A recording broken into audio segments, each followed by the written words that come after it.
Hello guys, हामी चाहिँ यहाँ चुनावमा हिँड्दै हो होइन भाइ यता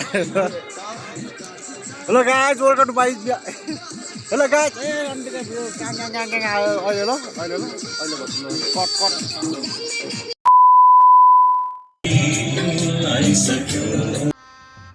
गजब बेइज्जती है। चीटिंग करता है तू। चीटिंग चीटिंग चीटिंग करता है तू। 1 hour later. घन्टी भनिदिएर हिँड्दा बैगन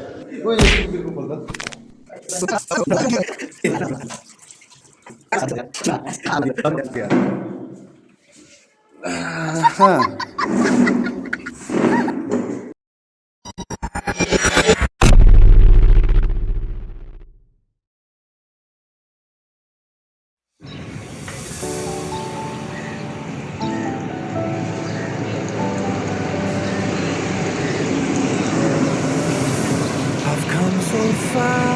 away from home. There's no way I'm turning back now. My destiny.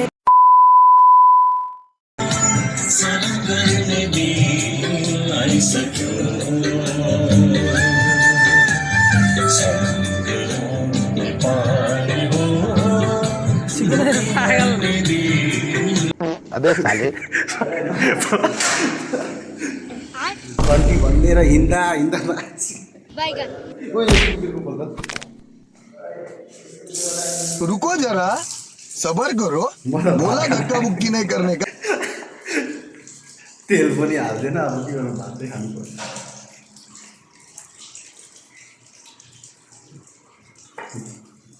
कहाँ मासु भात दिन्छ भन्छ यार चुनावमा आलु भात दिएर सँगै म त यार चुनावको पार्टी हाल्छु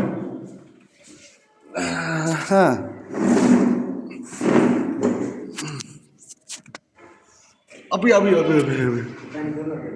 खोल यहाँ अब उयो हेर्दै खाने हो के हुन्छ अरे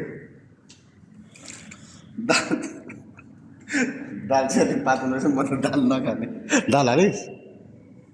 हाल्यो त मैले त हालेन केटा हो मम्मीले फोन गर्यो ल भात खानु पऱ्यो है त केटा हो टिकटकमा जाओस् न आज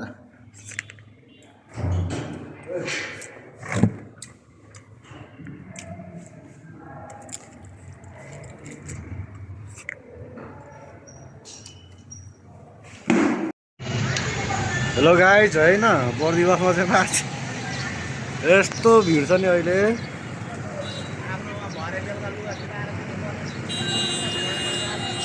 बर्दिवासमा चाहिँ हर्क सन्तानहरू आएको छ अरे अनि के भन्छ अरे रवि लामी छाने पनि आएको छ अरे तर हर्क सामान आइसक्यो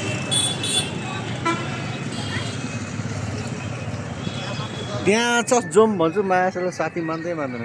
साथी विरोधी पार्टीको पढेको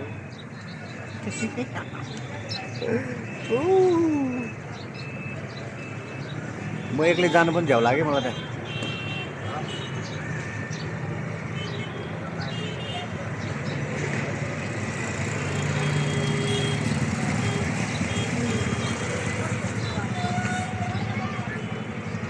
जय हर्क सम्पाङ हामी चाहिँ कहाँ हो भने यो सैलुनमा हो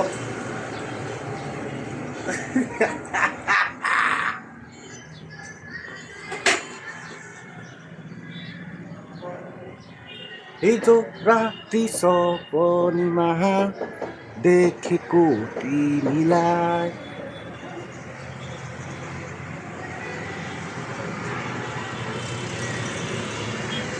जुङ्गा छैन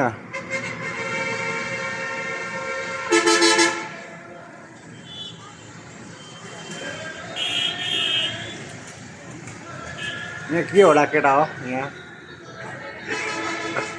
यहाँ के छ गेस गरेर केटा हो यहाँ गेस गरेर के छ यहाँ जसले मिलाउँछ 50,000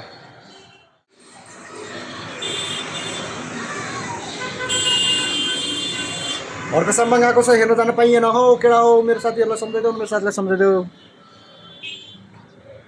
ए भाइ जाउँ न ल अब त जानै पर्ने हुन्छ है अब त लाग्यो यो साथीमा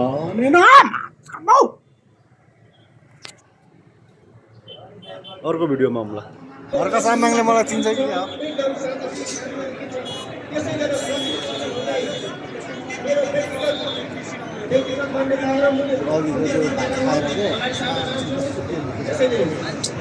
कस्तो पेट दुखेको क्या पेट अघि त्यो भात खाइदिएको थियो पार्टीबाट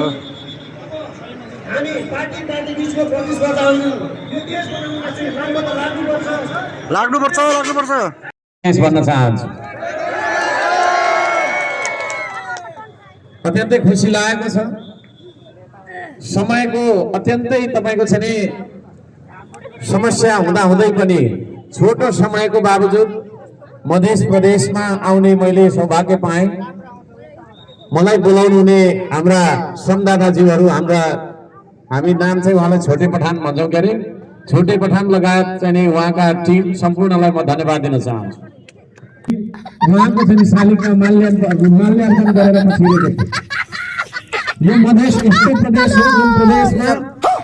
राज्यले सधैँभरि विभिन्न बहानामा विभेदहरू गरिरहेको छ त्यसो भएको कारणले गर्दा हेलो गाइस हामी चाहिँ यहाँ चुनावमा हिँड्यो हो होइन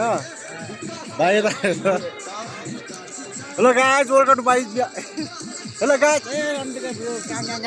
अहिले ल कट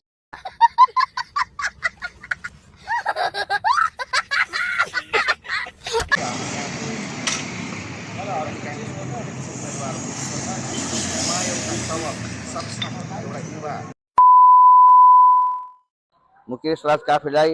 मत किन त भन्ने प्रश्नमा मुकेश राज काफ्ले यस क्षेत्रमा भएका जति पनि फिल्डमा भएको उम्मेदवारहरू हुनुहुन्छ त्यसमा सबैभन्दा एकदम योग्य विज्ञ उम्मेदवार हुनुहुन्छ उहाँ अहिले वर्तमानमा पनि यस क्षेत्रमा हरेक धेरै ठाउँमा तटबन्धको विषयमा होस् या सिँचाइको विषयमा होस् या उहाँ विद्युतको तारपुलको सवालमा जहाँ विद्युतीकरणको अभाव भएको ठाउँमा होस् अब उहाँ अहिलेसम्म पदमा नभइकन पनि यस ठाउँलाई आवश्यकता भएको व्यक्ति हो र अहिलेको जुन परिस्थितिले माग गरेको व्यक्ति भएको हुनाले चाहिँ एउटा युवा परिवर्तन